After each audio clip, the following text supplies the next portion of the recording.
الحمد لله وكفى وسلام على حبيبه المصطفى أما بعد فأعوذ بالله من الشيطان الرجيم بسم الله الرحمن الرحيم إن الله وملائكته يصلون على النبي يا أيها الذين آمنوا صلوا عليه وسلموا تسليما اللهم صل على سيدنا ومولانا محمد معدن الجود والكرم وآلہ واصحابہ الکرام وابنہ الکریم وبارک وسلم صلاة دائمة سرمدا ابدا بحمدی تعالی و بکرم مصطفیٰ صلی اللہ علیہ وسلم۔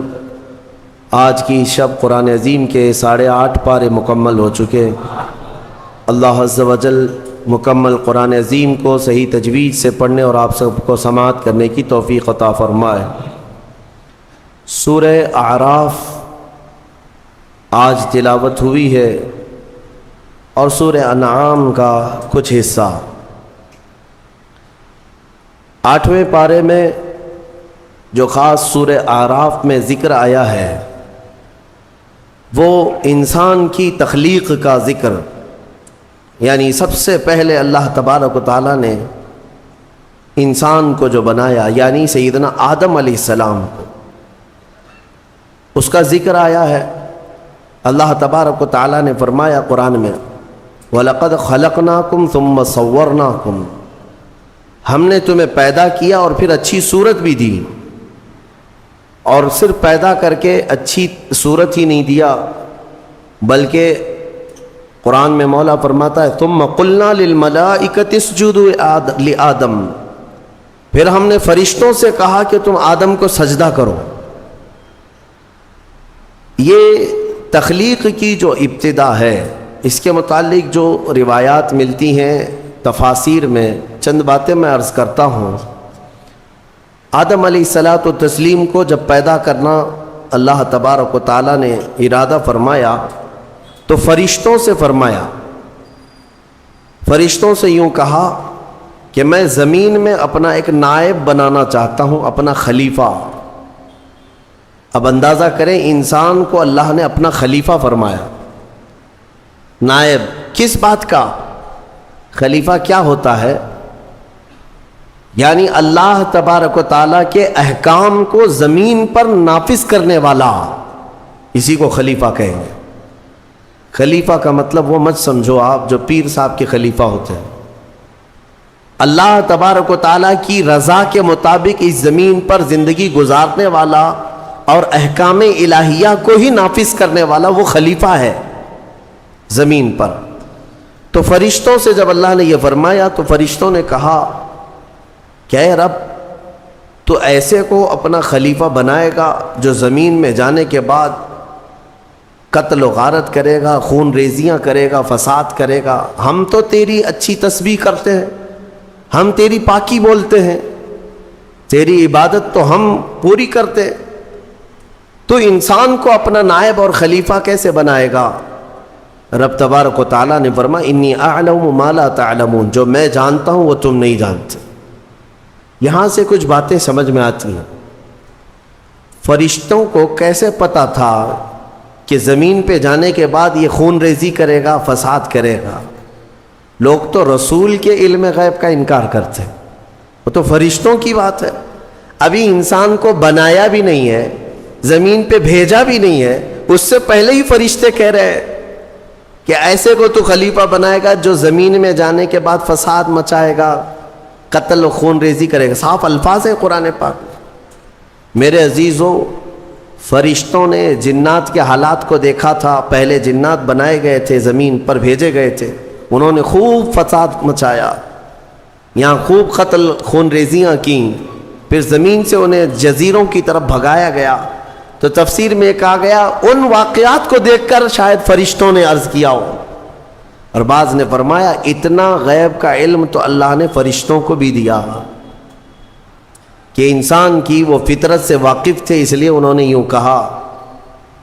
اب اللہ تبارک و تعالیٰ نے جو فرمایا میں جو جانتا ہوں وہ تم نہیں جانتے، یقیناً حق ہے۔ پھر آدم علیہ السلام کو بنانے کا کام شروع ہوا۔ کیسے؟ فرمایا گیا زمین کی مختلف جگہوں کی مٹی اٹھانے کا حکم دیا گیا۔ زمین کی الگ الگ جگہ کی مٹی اٹھا لائیں. کئی روایات ہیں اس میں. جبرائیل علیہ السلام آئے, زمین کی الگ الگ جگہ سے مٹی وہ جمع کر رہے تھے, تو زمین نے بھی رونا شروع کیا کہ مجھ سے مٹی لے جا رہا ہو, اس سے انسان بنایا جائے گا, پھر یہ واپس آئے گا میرے ہی اوپر فساد کرے گا, خون ریزیاں کرے گا. پتہ چلا زمین کو بھی معلوم ہے, زمین کو بھی معلوم ہے بعد میں ہونے والی چیزیں. تو جب زمین نے رونا دھونا کیا تو یہ روایات بعض تفاسیر میں ہے, میں صرف آپ کو اس کی صحت اور ضعف پر کلام نہیں کر رہا ہوں, عرض کر رہا ہوں. جبرائیل علیہ السلام واپس رب تعالیٰ کی بارگاہ میں آئے, عرض کیا کہ مجھے زمین پر بڑا ترس آیا, زمین پر بڑا رحم آیا, وہ مٹی چھوڑ آئے. اسی طرح کئی فرشتے آئے, میکائیل علیہ السلام, اسرافیل علیہ السلام, زمین کا وہی رونا دھونا تھا. پھر اسرائیل علیہ السلام آئے. جب زمین نے ان سے یہ کہا کہ کیوں اٹھا لے جاتے ہو, تو انہوں نے زمین کے رونے دھونے کا کچھ خیال نہیں کیا, وہ جگہ جگہ سے مٹی اٹھا لیا اور رب کی بارگاہ میں لے کر پہنچ گئے. مٹی لائی گئی مختلف جگہوں کی, اب اسے گوندھا گیا, مٹی کو گوندھا گیا. وہ پانی کیا تھا وہ اللہ بہتر جانے, جنتی پانی تھا. مٹی کو جب گوندھا گیا, یہ پورا پروسیس قرآن میں بیان کیا گیا ہے اور بعض احادیث میں بھی ہے. گوندھ کر کے جب اس کو تیار کیا گیا, پورا ایک پتلا, ایک شکل بن گئی, ایک شکل بن گئی, تو اب اسے سکھایا گیا. قرآن میں یہ بھی فرماتا ہے رب تعالیٰ, وَلَقَدْ خَلَقْنَا الْإِنسَانَ مِنْ صَلْصَالٍ كَالْفَخَّارِ, یعنی بجتی ہوئی مٹی جو ہوتی ہے نا, مٹکا جیسے ٹک ٹک آواز آئے, بجتی ہوئی مٹی سے ہم نے انسان کو بنایا. جب پورا پتلا تیار ہوا, پھر اس پر بارش برسائی گئی, اس پر 40 دن تک بارش برسائی گئی مضبوط کرنے کے لیے. اب اس پتلے پر جو بارش برسی اس کے بارے میں بزرگوں نے فرمایا 40 دن کی بارش میں 39 دن تک غم کی بارش ہوئی, ایک دن خوشی کی بارش ہوئی. اس لیے انسان کی زندگی میں غم زیادہ ہیں, خوشیاں کم ہیں. عید تو سال میں ایک ہی بار آتی ہے, خوشیاں کم ہیں, غم زیادہ ہے. تو یہ 40 دن کی بارش کے بعد اب جب اس پوری شکل کو اللہ تبارک و تعالیٰ نے ترتیب دیا. ہاں ایک بات یہ بھی میں بتا دوں, اللہ تبارک و تعالیٰ قادر مطلق مسبب الاسباب, جب وہ دنیا کی تخلیق پر آئے تو کن کہے تو سب ہو جائے, کن فیکون. قرآن میں وہ رب تعالیٰ فرماتا ہے ہو جا تو سب ہو جاتے, ہو جا. زمین کو اس نے کہا ہو جا تو زمین بچھ گئی. ایسا نہیں کہ الگ الگ بیڈ ڈالا گیا ہو کہیں سے. رب تبارک و تعالیٰ وہ قادر مطلق ہے, کن سے ساری چیزوں کو وجود میں لے آئے. لیکن انسان کو جو بنایا گیا, یہاں پر بھی ہو سکتا ہے کہہ دیا جائے ہو جا تو ہو جاتا, تیار ہو جاتا, لیکن باضابطہ ایک پروسیس سے اسے گزارا گیا ہے, یہ اس کی شان کے لیے. اچھا یہ تو مجھے نہیں معلوم, ہاتھ بنائے گئے, پیر بنائے گئے, پیٹ بنایا گیا, گردن بنائی گئی, سب کچھ تو شکل دی گئی ہے نا, فرشتوں کے ذریعے سے دی گئی ہے. لیکن فرمایا گیا انسان کے چہرے کو اللہ نے اپنے دست قدرت سے بنایا, اسی لیے چہرے کو عیب مت لگاؤ کسی, یہ اللہ کی تخلیق ہے, اللہ کی تخلیق ہے. تم گالیاں دینے میں ایسے ہی کہہ دیتے ہو کہ ٹیڑھے چہرے والا, ہاں نکٹا, کنکٹا, یہ سب الفاظ ایسے ہیں جو اللہ کی تخلیق کو تم گالی دے رہے ہو. چہرے کو عیب لگانا اللہ کو ہرگز پسند نہیں, اللہ کی تخلیق ہے. اور یہ مختلف جو رنگوں کے لوگ پیدا ہوئے یہ مٹی کی وجہ سے ہے. زمین کی مٹی کہیں کی لال ہے, کہیں کی کالی ہے, کہیں کی پیلی ہے, کہیں کی سفید ہے. تو جس کے خمیر میں یعنی جس طرح کی مٹی زیادہ اثر کر گئی وہ رنگ وہ لے کر کے آتا ہے. انسانوں میں بھی کچھ کالے ہیں, کچھ گورے ہیں, کچھ لال ہیں, کچھ سانولے ہیں, الگ الگ شکلیں ہیں. اور الگ الگ یہ رنگ جو ہے یہ مٹی کی وجہ سے ہے، مٹی کی خاصیت جس پر جیسی ہوگی اس طرح کا وہ رنگ لے آئے گا. ہاں اسی لیے اس پر صبر بھی کر لے جاؤ جو رنگ تمہارے پاس ہے، کہ یہ ہماری خمیر میں ہے، یعنی ہماری سرشت میں اس کو داخل کیا گیا اس رنگ کو. یعنی اگر کسی کے کانٹینٹ میں مینوفیکچرنگ میں ہی وہ چیز آ گئی ہو تو بعد میں پاؤڈر لالی لگانے سے کیا ہونے والا ہے. لہذا اس بات کی فکر میں مت رہو کالے ہیں تو میں گورا ہو جاؤں. اور کچھ لوگ ایسے بھی ہیں، میں نے دیکھا ہے انگریزوں کو وہ نمک والی مٹی لگا کر سمندر کے کنارے ننگے سوتے، تھوڑا کالے ہونے کا شوق ہے ان کو، تھوڑا کالے ہونے کا شوق ہے کیونکہ اجلے زیادہ ہے، اور ادھر کالوں کو گورے ہونے کا شوق زیادہ ہے. اس کا مطلب یہ ہے کہ یہ کسی چیز میں انسان قناعت نہیں کرتا، اسے صبر نہیں ہے، کسی چیز پر یہ راضی نہیں ہے. تو بہرحال اس بات پر راضی ہو جاؤ کہ میرے مولا کی تخلیق ہے یہ، اور اس نے جیسا پسند کیا ویسے مجھے بنایا. بس اس بات پر صبر آ جائے گا. کوئی بھی اپنا چہرہ آئینے میں دیکھے تو دعا بھی میرے آقا نے کیا سکھائی پتہ ہے؟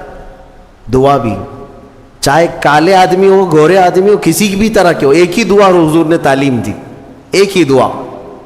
آئینہ دیکھو تو یہ دعا پڑھو، اللہم حسنت خلقی فحسن خلقی. اے اللہ تو نے میرا چہرہ کتنا اچھا بنایا ہے، مولا اسی طرح میرے اخلاق بھی اچھے بنا دے. یہ دعا حضور نے فرمائی. تو کیا کالا آدمی یہ دیکھ کر کے دعا نہیں کرے گا؟ سانولا نہیں دعا کرے گا؟ ہر آدمی یہی دعا کرے گا کہ اے اللہ تو نے میرا چہرہ کتنا اچھا بنایا، کتنا اچھا بنایا. ہاں دعا یہی کیا کرو کہ اللہ نے سب کے چہرے اچھے بنائے، تمہیں اندازہ نہیں ہے. اور چہرے کو عیب لگانا اتنا گناہ ہے. میں آپ کو بتاؤں، آپ کی کیفیت جو ہے نا، آپ کی کیفیت، آپ اتنے خوبصورت ہیں، اتنے خوبصورت ہیں جس کا آپ کو خود کو اندازہ نہیں ہے. خلیفہ ہارون رشید نے اپنی بیوی سے ایک دن رات میں 14ویں کا چاند چمک رہا تھا، باہر یہ لوگ رات میں سوئے ہوئے تھے. بادشاہوں کو ایسی کبھی نہ کبھی شرارت سوچتی ہے. کہہ دیا کہ بیگم اگر تو یہ 14ویں کے چاند سے زیادہ خوبصورت نہیں نکلی تو تجھے طلاق. اگر بیوی اس سے زیادہ خوبصورت نہیں نکلی تو تجھے طلاق. آپ یہ جملہ نہ کہیں. وہ خلیفہ تھا، وہ بادشاہ تھا، اس نے کہا اب طلاق کا لفظ یہ معمولی نہیں ہے، گالی نہیں ہے، یہ گولی ہے. ہاں بعض لوگ یہ سمجھتے ہیں گالی دینے کے لیے بیوی کو طلاق کہا ہے. میاں گالی نہیں ہے، یہ رشتے ختم ہو جاتے ہیں.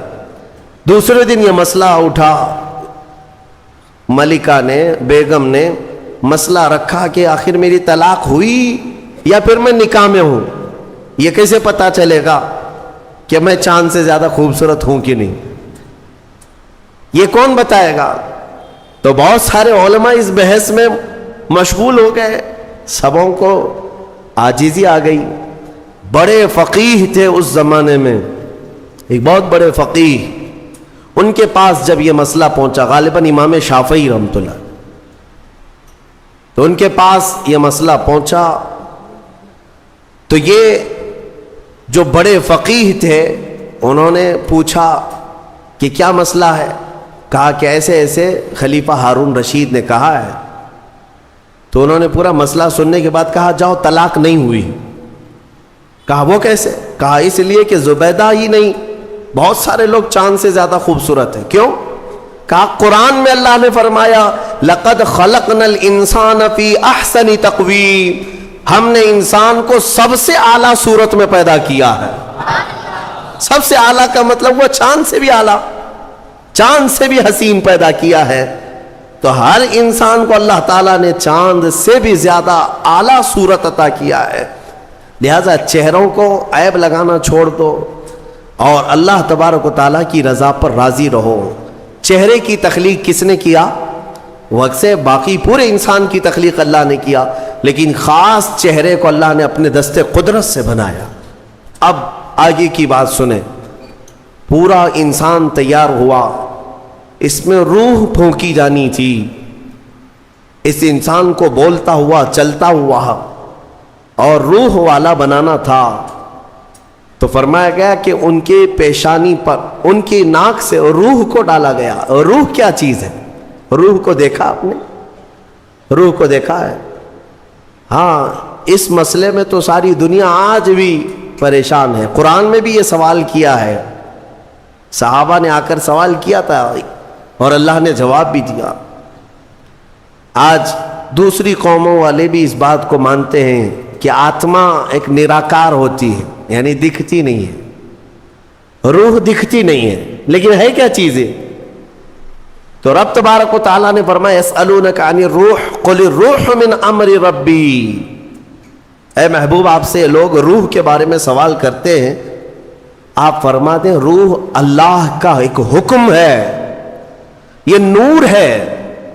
جس طرح روشنی پھیلی ہوئی ہے پکڑ میں نہیں آتی اور پتہ نہیں چلتی، روح اسی طرح ایک نور ہے. جب اس روح کو اس جسم میں ڈالا گیا تو بعض بزرگوں نے فرمایا کہ روح باہر نکل آئی.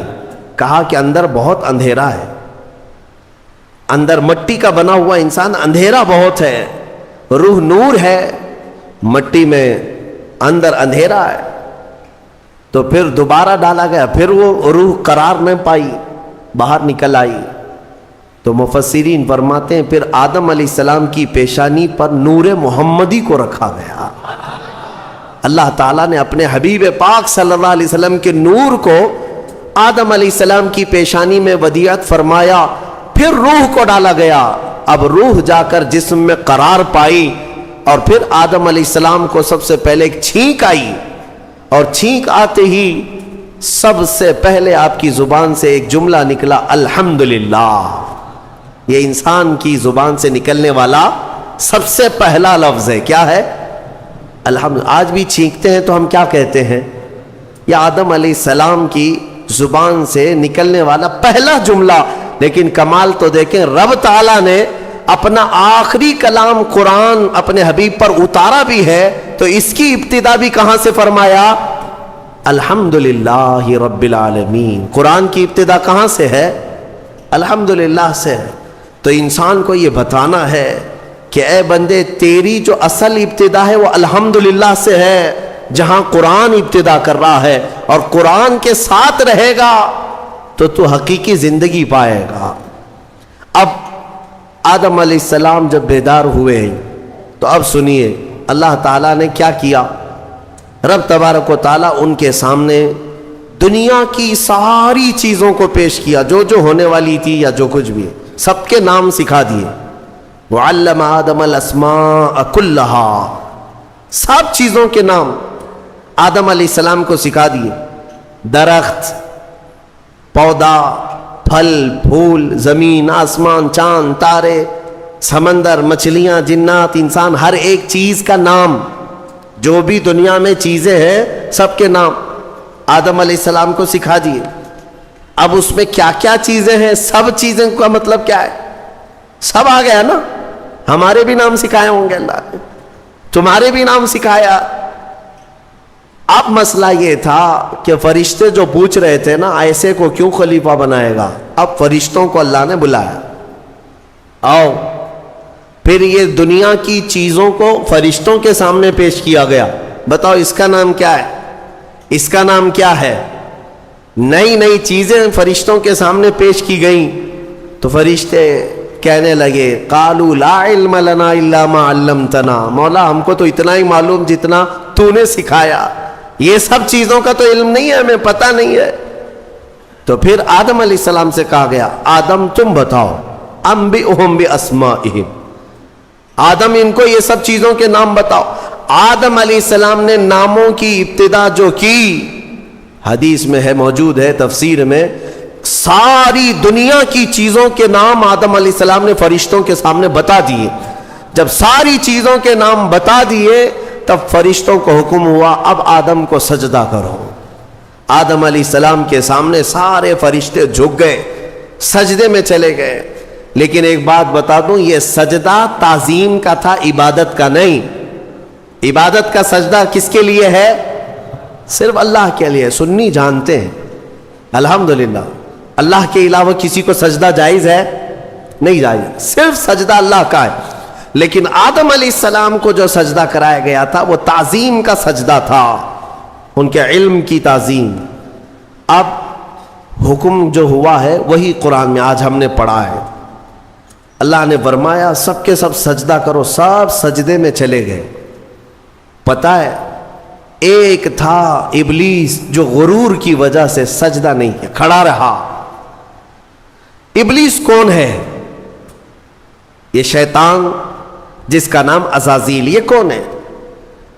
فرشتوں کو تعلیم دینے کے لیے اس کو مامور کیا گیا تھا. اس کو معلم الملائکہ کہتے ہیں. بعضوں نے اس کو فرشتوں میں شمار کیا, لیکن مفسرین کی اکثر رائے یہ ہے کہ وہ جنات میں سے تھا. ابلیس کس میں سے تھا؟ جنات میں سے تھا, لیکن فرشتوں کے ساتھ رہتا تھا اس لیے حکم اسے بھی تھا. حالانکہ وہ اللہ کی بہت عبادت کیا ہے, بہت عبادت, اتنی عبادت کیا ہے کہ اس کے سجدے اگر زمین پر پھیلا دیے جائیں تو ایک راہی کے دانے کے برابر بھی جگہ خالی نہیں ہوگی. اتنے سجدے اللہ کے کر چکا, لیکن اس وقت سجدہ نہیں کیا. تو رب تعالیٰ نے سوال فرمایا, قال ما منعک الا تسجد اذ امرتک, تو سجدہ کیوں نہیں کیا جبکہ میں نے تجھے حکم دیا تھا؟ قال انا خیر منہ, کہنے لگا اے مولا میں اس سے بہتر ہوں, آدم سے میں بہتر ہوں. خلقتنی من نار وخلقتہ من طین, تو نے مجھے آگ سے بنایا ہے اور اسے مٹی سے بنایا ہے. آگ بلند رہتی ہے, مٹی نیچے رہتی ہے. بلند آدمی نیچے والے کو سجدہ کیسے کرے؟ ہاں یہی غرور ہے. اب اس سے پتا چلا کہ کائنات کا سب سے پہلا گناہ وہ تکبر ہے, غرور, گھمنڈ, میں پن, کہ میں یہ ہوں اس کے سامنے کیوں جھکوں. یہ ابلیس کی یہیں سے خصلت شروع ہوئی. اللہ تعالیٰ نے فرمایا تو نے آدم کو دیکھا لیکن یہ نہیں دیکھا کہ حکم میرا تھا, حکم اللہ کا تھا. فاخرج منہا فإنک رجیم, آج سے تو ہمارے دربار سے نکل جا اس لیے کہ تو مردود ہو گیا. راندہ بارگاہ, ہمیشہ کے لیے اس کو مردود قرار دے دیا گیا. یہ واقعہ میں بتا رہا ہوں آپ کو, یہ آج سورہ اعراف کے شروع میں ہی ہے. تو ابلیس نے کہا اے اللہ تو نے مجھے نکال دیا اپنے دربار سے, فرشتوں کی جماعت سے, انظرنی الی یوم یبعثون, بس مجھے قیامت تک کی مہلت دے دے بس. وہ رب تعالیٰ سے ڈائریکٹ چیلنج کر رہا ہے, اللہ سے چیلنج کر رہا ہے, مجھے تو ٹائم دے دے بس. کیا کرے گا؟ کہتا ہے قال رب بما اغویتنی لاقعدن لهم صراطک المستقیم, بس تو مجھے ٹائم دے دے, قیامت تک تیرے جتنے بندے آئیں گے میں سیدھے راستے پر بیٹھ جاؤں گا. ثم لآتینہم من بین ایدیہم ومن خلفہم وعن ایمانہم وعن شمائلہم ولا تجد اکثرہم شاکرین. کہتا ہے میں تیرے سیدھے راستے پر بیٹھوں گا, جو بھی اس راستے سے گزرے گا کبھی میں اس کے سامنے سے آؤں گا, کبھی پیچھے سے, کبھی دائیں سے, کبھی بائیں سے, کسی نہ کسی طرح اس کو اس راستے سے میں ہٹا دوں گا. اے رب تیرے بندوں میں تو شکر کرنے والے نہیں پائے گا. اللہ کو یہ چیلنج کر رہا ہے. دوسری آیتوں میں یہ تک کہا اس نے قال فبعزتک لاغوینہم اجمعین, تیری عزت کی قسم اے اللہ.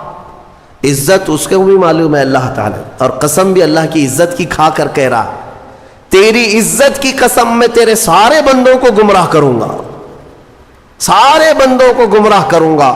رب تعالیٰ سے چیلنج کیا.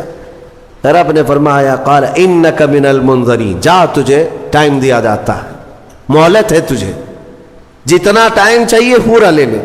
ٹائم ہی نہیں طاقت بھی دے دی گئی, قوت بھی دے دی گئی. دنیا میں جتنی تیزی سے ایک جگہ سے دوسری جگہ جانا ہے سب تجھے دے دیا گیا, جا بہکا لے. کتنوں کو بہکاتا ہے؟ ان عبادی لیس لک علیہم سلطان. اللہ فرماتا ہے تو پوری کوشش کر لے, میرے کچھ بندے ایسے ہوں گے جن پر تیرا داؤ نہیں چلے, نہیں چلے گا, تیرا داؤ نہیں چلے گا. رب تعالیٰ نے بھی فرمایا تو پوری کوشش کر لے لیکن تیرا داؤ میرے کچھ بندوں پر نہیں چلے گا. وہ کون سے بندے ہیں؟ ان بندوں کے بارے میں ابلیس بھی مان گیا, شیطان بھی مانا, کہنے لگا ہاں ہے تیرے کچھ بندے. وہ کون ہے؟ الا عبادک منہم المخلصین, یہ وہ بندے, ہاں مولا تیرے کچھ بندے ایسے ہوں گے جن پر میرا داؤ نہیں چلے گا. وہ کون ہے؟ وہ بندوں کی جماعت کو مخلصین کی جماعت کہا جاتا ہے کہ وہ اگر عبادت کرتے ہیں تو نہ ادھر دیکھتے نہ ادھر دیکھتے ہیں, وہ خالص تیری رضا کے لیے کرتے ہیں. تو جو لوگ دنیا میں صرف اور صرف اللہ کی رضا کے لیے نیک کام کرتے ہیں, یقین کے ساتھ میں کہتا ہوں ان پر شیطان کا داؤ بھی نہیں چلے گا. شیطان ان لوگوں کو نہیں گمراہ کرے گا. مخلصین کی جماعت, مخلصین کون ہے میرے عزیزوں؟ دکھاوے کے لیے کرنے والے مخلصین نہیں, اپنے رب کی رضا کے لیے. یہاں پر ایک روایت ملتی ہے قیامت کے دن جنتیوں کا جب انصاف ہو جائے گا نا, پورے جنتی ایک طرف ہوں گے, ان جنتیوں میں بھی 3 کیٹیگری ہیں, جنتیوں میں بھی 3 جماعتیں. ایک جماعت اللہ نے ان سے فرمایا کہ اے بندو تمہاری بخشش ہو گئی, تمہارے لیے جنت کا پروانہ ملا, تم جنت جا رہے ہو, یہ بتاؤ تم جنتی عمل کیوں کرتے تھے دنیا میں, تم نیک کام کیوں کرتے تھے؟ آج جنت تمہارے لیے ہو گئی نا, پاس ہو گئے, پاس ہونے کے بعد پوچھا جا رہا ہے. تو وہ جماعت کہتی ہے اے مولا ہمیں تیری دوزخ سے بہت ڈر لگتا تھا, بہت ڈر لگتا تھا, اس کے ہولناک عذابات, اور تیری دوزخ سے ڈر کر کے ہم نیک کام کرتے تھے. اللہ فرماتا ہے ٹھیک ہے میں تم سے راضی ہو گیا, تم جنت میں جاؤ. دوسری جماعت, ان سے پوچھا جائے گا تم کیوں کرتے تھے؟ یہ سیکنڈ کیٹیگری ہے جنتیوں کی. تم کیوں نیک کام کرتے تھے, تم بھی پاس ہو گئے. وہ کہیں گے مولا قرآن میں اور حدیث میں تیرے رسول سے ہم نے جنت کی اتنی نعمتوں کا ذکر سنا تھا, وہاں کے محلات, وہاں کی خوشبوئیں, وہاں کی حوریں, وہاں کے غلمان, تو شوق تھا کہ جنت میں جائیں, اس لیے نیک کام کرتے تھے. تیری جنت کی خواہش نے ہم سے نیک کام کروائے. رب تعالیٰ فرماتا ہے جاؤ تم سے راضی اور تمہارے لیے جنت ہے, چلے جاؤ. تیسری ایک جماعت ہوگی جنتیوں کی, یہ لاسٹ کیٹیگری, ان سے پوچھا جائے گا میاں آپ بھی پاس ہو گئے, جنت میں جا رہے ہو نیکیوں کی وجہ سے, تم کیوں نیکیاں کرتے تھے؟ وہ کہیں گے کہ مولا ہم نہ جنت کے لیے کرتے تھے نہ دوزخ کے لیے, ہم تو خالص تیری رضا کے لیے کرتے, تو راضی ہو جا, بس ہمارا مقصد اتنا تھا. تو رب تعالیٰ فرمائے گا جاؤ میں تم سے راضی ہو گیا اور جنت میں جاؤ. وہ جماعت کھڑی ہو جائے گی, نہیں جنت میں نہیں جانا ہے, اگر جنت میں جائیں گے تو پھر بدلہ ہو جائے گا, معاوضے کے طور پر ہو جائے گا. پھر ہم کو اندر جانے کے بعد دوسرے لوگ تانا ماریں گے تم بھی جنت کے لیے کرتے تھے, وہاں بولے کچھ اور ہو, ہم نہیں جائیں گے جنت میں. رب تعالیٰ پھر دوبارہ فرمائے گا کیا ہے مومنوں میں تم سب سے راضی ہوں, تم میری رضا کے لیے کر رہے تھے, میں راضی ہوا, جاؤ جنت میں. وہ کہیں گے مولا نہیں جنت میں جائیں گے تو پھر یہ مسئلہ آ جائے گا کہ تم جنت کے لیے کیا کرتے تھے, ہم تو تیری رضا کے لیے کرتے تھے. یہاں تک کہ روایت میں فرمایا گیا فرشتوں کو حکم ہوگا کہ ان کو بیڑیاں پہنا اور کھینچ کے جنت میں لے جاؤ. یہ مخلصین کی جماعت تھی, یہ لالچ میں عبادت نہیں کیے اور نہ ہی ڈر کر کے کیے, یہ خالص اللہ کی رضا کے لیے. اور اسی جماعت کے بارے میں شیطان بھی کہتا ہے ان پر میرا داؤ نہیں چل سکے گا, ان پر میرا حربہ نہیں چل سکے گا. اس لیے میں مومنوں سے گزارش یہ کرتا ہوں کہ اعمال میں اخلاص پیدا کرو, اخلاص صرف اور صرف اللہ کے لیے, نہ کسی کو ڈر کر, نہ کسی کے لیے عبادتیں نہیں, اللہ کے لیے. تم اپنی آخرت کو سوچو. میں ایک بزرگ کے متعلق پڑھا تھا 30 سال تک انہوں نے پہلی صف میں نماز ادا کی جماعت کے ساتھ, ایک نماز بھی نہیں چھوٹی, تکبیر اولا بھی نہیں چھوٹی, 30 سال تک. توجہ چاہتا ہوں, 30 سال تک ایک نماز میں ایک جماعت نہیں چھوٹی اور پہلی تکبیر بھی نہیں چھوٹی، پہلی صف میں کھڑے رہتے تھے۔ 30 سال کے بعد ایک دن مغرب میں آئے تو ایک رکعت ہو گئی۔ 30 سال کے بعد ایسا موقع آیا، پیچھے رہ گئے۔ تو پھر جب آئے دیکھا کہ صفیں تو لگ گئی ہیں، پیچھے جگہ مل رہی تھی، تو انہوں نے شرم کے مارے، ڈر کے مارے، سب لوگ کیا کہیں گے ابھی 30 سال سے جس کی جگہ پکی ہے آج تو ہے نہیں، چھوٹ گیا پیچھے، تو پیچھے سے ہی گھر چلے گئے۔ گھر چلے گئے، گھر میں جا کر نماز پڑھ لی۔ عشاء میں اس ڈر سے نہیں آئے کہ سب لوگ سوال کریں گے مغرب میں کہاں تھے کہاں تھے کہاں تھے۔ تو اس زمانے میں ایک بڑے بزرگ تھے، انہوں نے پوچھ لیا کہ فلاں صاحب جو رہتے تھے پہلی صف میں، جن کا ریکارڈ تھا 30 سال کا، وہ کہاں ہیں؟ کہا کہ حضور پتہ نہیں، مغرب میں بھی نہیں آئے، عشاء میں بھی نہیں آئے۔ کہا کہ چلو دیکھ لیتے ہیں، کہیں بیمار تو نہیں ہو گئے، کچھ تو ہوا نہیں تکلیف۔ گئے تو گھر میں بیٹھے ہوئے تھے، پوچھا کہ کیا بات ہے، مغرب میں بھی نہیں عشاء میں بھی نہیں؟ کہا مغرب میں آیا تھا لیکن ایک رکعت ہو گئی تھی، میں شرم کے مارے پہلی صف میں نہیں آیا، پہلی صف میں جگہ نہیں مل رہی تھی، شرم کے مارے میں پیچھے نہیں کھڑا ہوا کہ لوگ کیا کہیں گے، میں واپس گھر میں آ کر نماز پڑھ لیا۔ اس بزرگ نے ان سے کہا جو 30 سال کی عبادت کر چکے تھے، کہا کہ اے بندے جا پچھلے 30 سال کی نمازوں کو پھر سے ریپیٹ کر لے، دوہرا لے، اس لیے کہ جو تو نے نمازیں پڑھی وہ صرف اسی نیت سے پڑھی کہ لوگ کیا کہیں گے، لوگ کیا کہیں گے۔ تجھے اس بات کا خیال نہیں ہے کہ تو عبادت اللہ کے لیے کرتا ہے، جا پچھلے 30 سال کی نمازیں اعادہ کر لے، پھر سے پلٹا لے۔